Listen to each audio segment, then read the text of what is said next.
Good times. I've been out here working on this thing for, I don't know, 4 hours now, and about to call it a day, but just wanted to kind of try turning over the motor without with some spark plugs removed before I went home.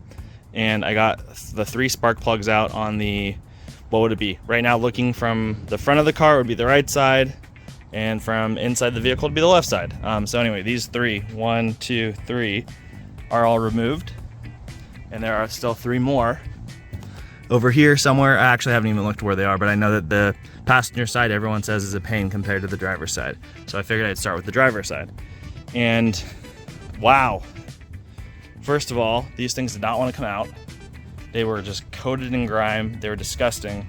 And I don't know when the last time was they were replaced, but this thing has 150,000 miles, or no, 180.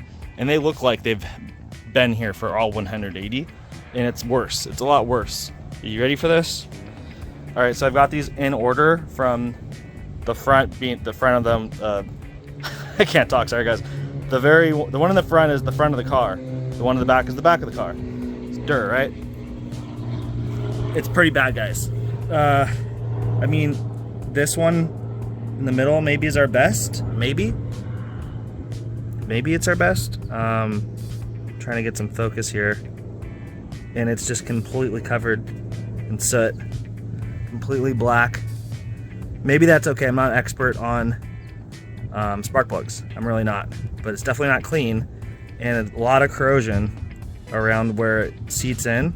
And these actually would just get stuck in my socket wrench.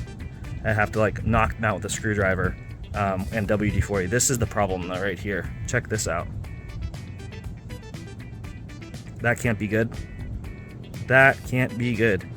This could have been the culprit of the problem, or maybe that one cylinder wasn't even working and it was just driving with 5 cylinders. Maybe I'm gonna get the other 3 spark plugs out and find more problems like that. I still haven't dug through the oil, and I still haven't tried turning it over. Those are the next things, so I'll come back with those. Well, that's awfully clear. A lot of water in there. So a lot of water came out. Now it's just all dark oil.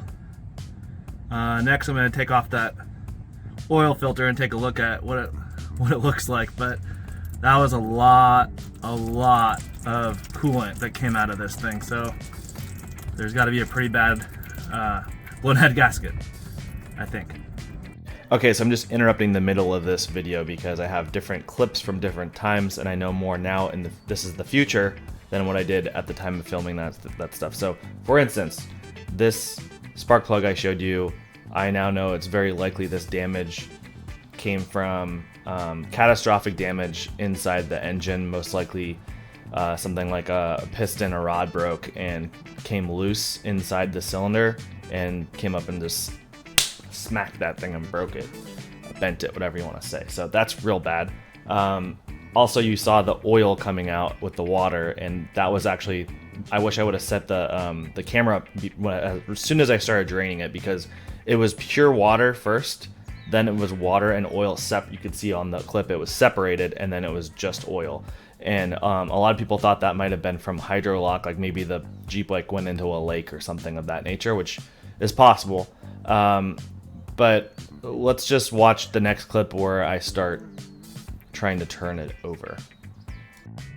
I'm doing this with one hand, right? One hand. I don't have a cameraman here. Watch this. One hand. Oh, butter. Butter. Sorry, it's really hard to get it to click back over. Okay, so I'm seated on there. Watch. Just that easy, I'm turning it. Like nothing. Absolutely nothing. No big deal. Just turning and turning and turning. Easy peasy.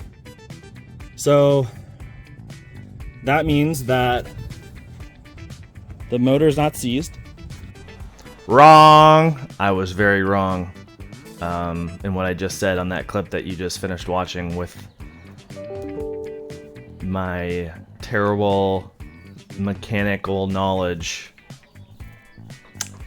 Maybe some of you noticed, but I'm going to show you exactly what I did wrong and why I was so wrong. You see the way I'm turning the motor, or turning this over? I'm turning it lefty-loosey. And also you notice that none of the pulleys are moving at all either? Yeah, that wasn't the right way to turn it. You need to turn righty-tighty to turn the motor over by hand. I went back, I didn't record this, but I went back and I attempted to turn it over by hand, righty-tighty. And as soon as the loosened bolt, which that's what I was doing, was loosening the bolt on that pulley, as soon as it tightened back up, any progress I got of tightening it more was just not moving the motor at all and just tightening the bolt on tighter and tighter to where I felt like I was probably about to break the bolt off. The motor is definitely seized.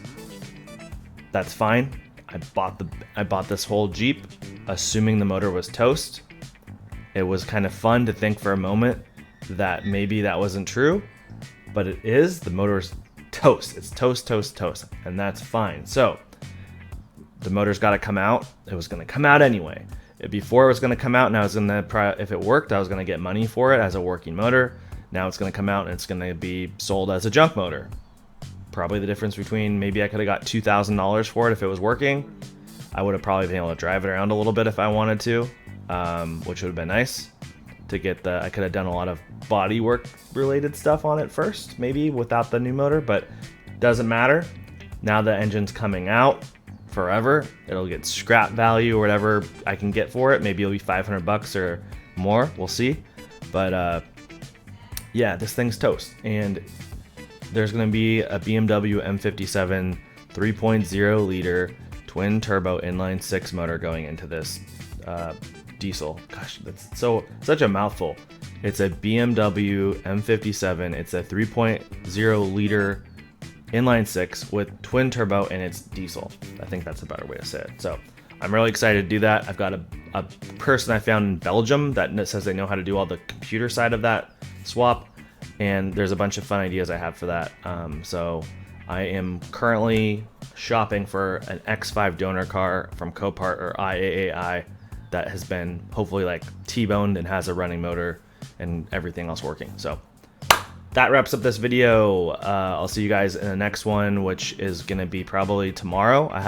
I made like a video a day for a whole week, and then I went cold for a week or more, and now I'm gonna be trying to put a couple videos together that I had the footage, I just never edited. So I got an M3, it's sick, and I'll have a video probably out tomorrow with the M3.